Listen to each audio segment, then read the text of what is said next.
नमस्कार दोस्तों, मैंने परिसीमन आयोग का टॉपिक पढ़ा है और मैं अभी इसके क्वेश्चन लगा रहा हूँ। देखते हैं कि 15 क्वेश्चन में से कितने मेरे सही होते हैं। पहला प्रश्न, परिसीमन आयोग के संबंध में निम्नलिखित कथनों पर विचार करिए। पहला कथन, परिसीमन आयोग का गठन संसद द्वारा बनाए गए कानून के आधार पर किया जाता है। दूसरा कथन, परिसीमन आयोग के आदेशों को न्यायालय में चुनौती दी जा सकती है। तीसरा कथन, परिसीमन आयोग एक स्वतंत्र और शक्तिशाली निकाय के रूप में कार्य करता है। इसमें दूसरा कथन तो गलत है। दूसरा कथन अगर गलत है तो ऑप्शन बी गया, डी गया और सी गया, तो सही उत्तर ए होना चाहिए। कथन एक सही है। परिसीमन आयोग का गठन संबंधित परिसीमन अधिनियम के तहत किया जाता है। दूसरा कथन गलत है। परिसीमन आयोग के आदेशों को न्यायालय में चुनौती नहीं दी जा सकती। तीसरा कथन सही है। आयोग को स्वतंत्र रूप से परिसीमन प्रक्रिया संचालित करने की शक्ति प्राप्त है। अब अगला क्वेश्चन देखते हैं। क्वेश्चन नंबर 2, परिसीमन के संवैधानिक प्रावधानों के संदर्भ में विचार करिए। पहला कथन, संविधान का अनुच्छेद 82 संसद को प्रत्येक जनगणना के बाद परिसीमन कानून बनाने की शक्ति देता है। दूसरा कथन, अनुच्छेद 170 राज्यों की विधानसभाओं के निर्वाचन क्षेत्र के गठन से संबंधित है। तीसरा कथन, परिसीमन केवल लोकसभा के निर्वाचन क्षेत्र के लिए किया जाता है। तीसरा कथन गलत है। इसमें पहला और दूसरा मुझे सही लग रहा है, तो ऑप्शन बी, हाँ राइट। कथन एक सही है। अनुच्छेद 82 के अनुसार जनगणना के बाद पुनः समायोजन हेतु कानून बनाया जा सकता है। दूसरा कथन भी सही है। अनुच्छेद 170 राज्यों की विधानसभाओं की संरचना से संबंधित है।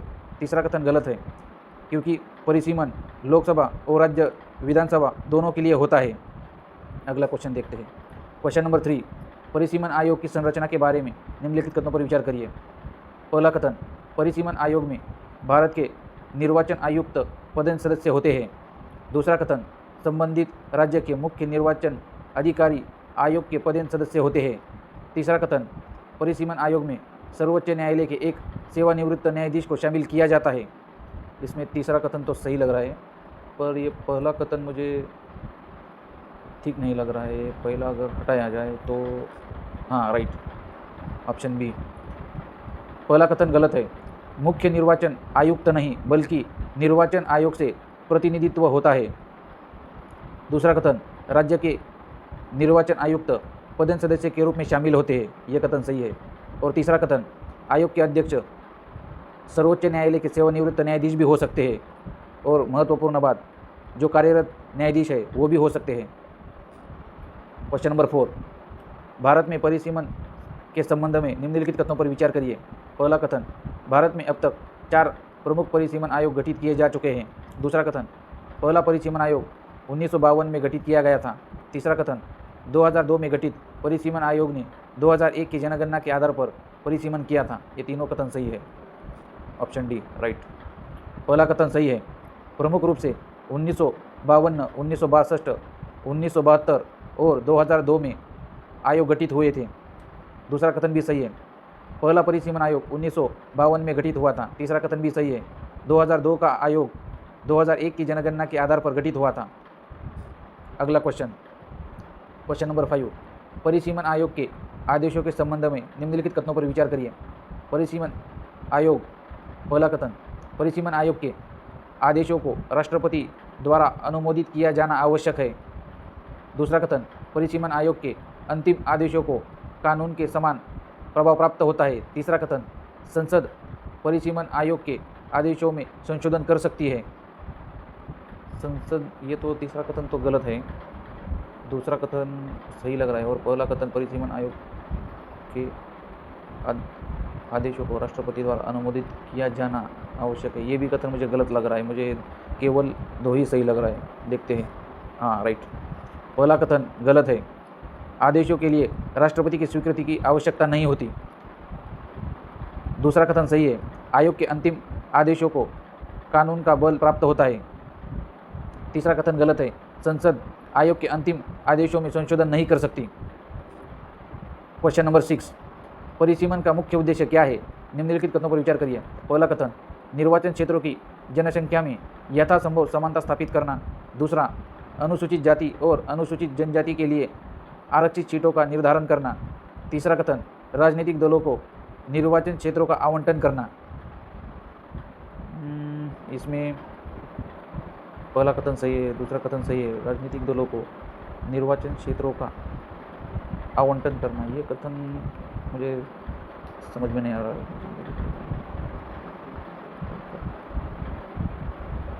ऑप्शन डी केवल 1 और 2 सही है। इसमें कथन, पहला कथन, उद्देश्य निर्वाचन क्षेत्रों का पुनर्गठन कर संतुलन स्थापित करना। दूसरा कथन, SC/ST आरक्षित निर्वाचन क्षेत्रों का निर्धारण करना। तीसरा कथन गलत है, राजनीतिक दलों को सीटों का आवंटन निर्वाचन आयोग करता है, हाँ, परिसीमन आयोग नहीं। क्वेश्चन नंबर 7, 2002 के परिसीमन आयोग के संबंध में विचार करिए। कथन 1, इसका गठन 2002 के परिसीमन अधिनियम के तहत किया गया था। दूसरा कथन, इसका अध्यक्ष न्यायमूर्ति कुलदीप सिंह थे। तीसरा कथन, इस आयोग ने लोकसभा की कुल सीटों की संख्या में व्यापक वृद्धि की थी। ये तीसरा कथन तो गलत है, पहला और दूसरा सही लग रहा है मुझे, हाँ राइट। पहला कथन सही है, परिसीमन अधिनियम के तहत गठन हुआ था 2002 में। दूसरा कथन, न्यायमूर्ति कुलदीप सिंह इसके अध्यक्ष थे। तीसरा कथन, लोकसभा की कुल सीटों की संख्या में वृद्धि नहीं की गई थी। क्वेश्चन नंबर 8, भारत में परिसीमन पर लगी रोक के संदर्भ में निम्नलिखित कथनों पर विचार करिए। पहला कथन, 42वें संविधान संशोधन द्वारा सीटों के पुनर्समायोजन पर रोक लगाई थी। दूसरा कथन, इस रोक को 84वें संविधान संशोधन द्वारा बढ़ाया गया। तीसरा कथन, यह रोक 2026 तक प्रभावी रहने के लिए निर्धारित की गई थी। इसमें तीनों कथन सही है, हाँ राइट। पहला कथन सही है, 42वें संशोधन द्वारा 1971 जनगणना के आधार पर रोक लगी थी। दूसरा कथन भी सही है, 84वें संविधान संशोधन ने इस पर रोक को आगे बढ़ाया। और तीसरा कथन, यह रोक 2026 के बाद पहली जनगणना तक प्रभावी है। बरोबर, तीनों कथन सही है। क्वेश्चन नंबर 9, 87वें संविधान संशोधन के संदर्भ में निम्नलिखित कथनों पर विचार कीजिए। 87वें संशोधन अधिनियम पहला कथन, 87वें संशोधन ने 2001 की जनगणना के आधार पर निर्वाचन क्षेत्रों के पुनर्संयोजन की अनुमति दी थी। दूसरा कथन, इस संशोधन ने लोकसभा में राज्यों की सीटों की कुल संख्या बदल दी थी। तीसरा कथन, इसने निर्वाचन क्षेत्रों के परिसीमन के लिए 2001 की जनगणना के आंकड़ों का उपयोग संभव बनाया था। इसमें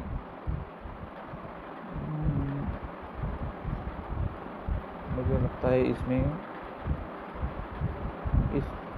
इस संशोधन ने लोकसभा और राज्य की सीटों की संख्या बदल दी। दोनों गलत लग रहा है, दोनों गलत, ये गलत, तो हाँ राइट। पहला कथन सही है, 2001 की जनगणना के आधार पर पुनः समायोजन की अनुमति दी थी। दूसरा कथन गलत है, राज्यों की कुल लोकसभा सीटों की संख्या में परिवर्तन नहीं हुआ था। तीसरा कथन सही है, 2001 के आंकड़ों का उपयोग संभव बनाया था। क्वेश्चन नंबर 10, परिसीमन आयोग की शक्तियों के संबंध में निम्नलिखित कथनों पर विचार करिए। पहला कथन, आयोग निर्वाचन क्षेत्रों की सीमाएं निर्धारित कर सकता है।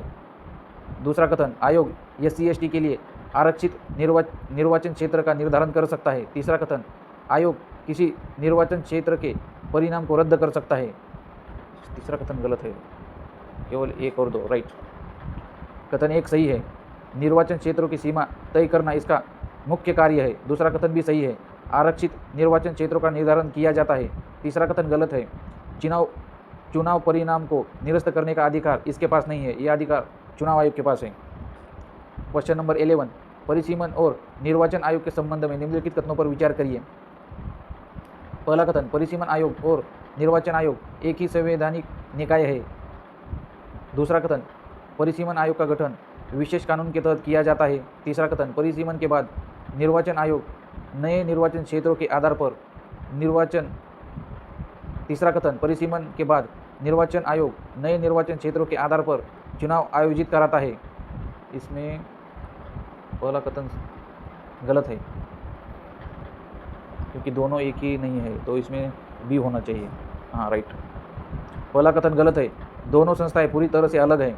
दूसरा कथन सही है, इसका गठन विशेष परिसीमन अधिनियम के तहत होता है। और तीसरा कथन भी सही है, नए क्षेत्र के अनुसार निर्वाचन आयोग चुनाव कराता है। क्वेश्चन नंबर 12, परिसीमन के संदर्भ में निम्नलिखित कथनों पर विचार करिए। पहला कथन, परिसीमन का अर्थ निर्वाचन क्षेत्रों की सीमाओं का पुनः निर्धारण है। दूसरा कथन, परिसीमन का उद्देश्य प्रत्येक निर्वाचन क्षेत्र में बिल्कुल एक समान संख्या में मतदाता रखना है। तीसरा कथन, भौगोलिक परिस्थितियां भी निर्वाचन क्षेत्र निर्धारित करते समय ध्यान में रखी जाती हैं। हाँ, ये सही है तीसरा कथन, पहला कथन भी सही है। ये परिसीमन का उद्देश्य, ये दूसरा कथन गलत है, दूसरा कथन गलत होगा तो ये सही होगा। हाँ, पहला कथन सही है, परिसीमन का मूल अर्थ सीमाओं का पुनर्निर्धारण है। दूसरा कथन गलत है, बिल्कुल समान मतदाता संख्या रखना व्यवहारिक नहीं है। और तीसरा कथन सही है, भौगोलिक और प्रशासनिक स्थितियां ध्यान में रखी जाती है। क्वेश्चन नंबर 13, परिसीमन आयोग के आदेशों के संबंध में निम्नलिखित कथनों पर विचार करिए। पहला कथन, आयोग के आदेश भारत के राजपत्र में प्रकाशित किए जाते हैं। दूसरा कथन, आयोग के आदेशों को प्रकाशित होने के बाद प्रभावी बनाया जाता है। तीसरा कथन, आयोग के प्रत्येक निर्णय के विरुद्ध उच्च न्यायालय में अपील की जा सकती है। तीसरा कथन गलत है, तो हाँ 1 और 2 सही है। पहला कथन सही है, आदेश राजपत्र में प्रकाशित किए जाते हैं। दूसरा कथन भी सही है, प्रकाशन के पश्चात आदेश प्रभावी होते हैं। और तीसरा कथन गलत है, इन आदेशों की न्यायिक चुनौतियां पर प्रतिबंध है। क्वेश्चन नंबर 14, परिसीमन और जनगणना के संबंध में विचार करिए। पहला कथन, परिसीमन में जनगणना के आंकड़े महत्वपूर्ण आधार प्रदान करते हैं। दूसरा कथन, 2002 के परिसीमन आयोग ने 2001 की जनगणना के आंकड़े का उपयोग किया। तीसरा कथन, प्रत्येक जनगणना के तुरंत बाद स्वतः निर्वाचन क्षेत्र की सीमाएं बदल जाती है। इसमें पहला और दूसरा कथन सही है। कथन 1 सही है, जनसंख्या आंकड़े परिसीमन का मुख्य आधार होते हैं। दूसरा कथन भी सही है, 2002 के आयोग ने 2001 की जनगणना का उपयोग किया था। तीसरा कथन गलत है, जनसंख्या होने मात्र से सीमाएं स्वतः नहीं बदलती। अगला क्वेश्चन नंबर 15, परिसीमन आयोग के संबंध में निम्नलिखित कथनों पर विचार करिए। पहला कथन, परिसीमन आयोग के निर्णय का उद्देश्य निर्वाचन समान प्रतिनिधित्व की दिशा में प्रयास करना है। दूसरा कथन, परिसीमन प्रक्रिया में SC/ST के आरक्षण से संबंधित निर्वाचन क्षेत्रों का निर्धारण किया जा सकता है। तीसरा कथन, परिसीमन आयोग राजनीतिक दलों के चुनाव चिन्हों को आवंटित करता है। तीसरा कथन गलत है, और इसमें पहला और दूसरा सही है। राइट, पहला कथन सही है, समान प्रतिनिधित्व स्थापित करना इसका मुख्य उद्देश्य है। दूसरा कथन, आरक्षित निर्वाचन क्षेत्र का निर्धारण भी इसमें होता है। तीसरा कथन गलत है, चुनाव चिन्ह का आवंटन निर्वाचन आयोग करता है, परिसीमन आयोग नहीं। तो 15 क्वेश्चन हो गए हैं सॉल्व। अभी इसे समाप्त कर देखते हैं कि कितने क्वेश्चन रॉन्ग हुए। मुझे लगता है केवल एक ही हुआ है। हाँ राइट, एक क्वेश्चन गलत हुआ है। तो दोस्तों मिलते हैं अगले क्विज़ में कुछ नए टॉपिक के साथ।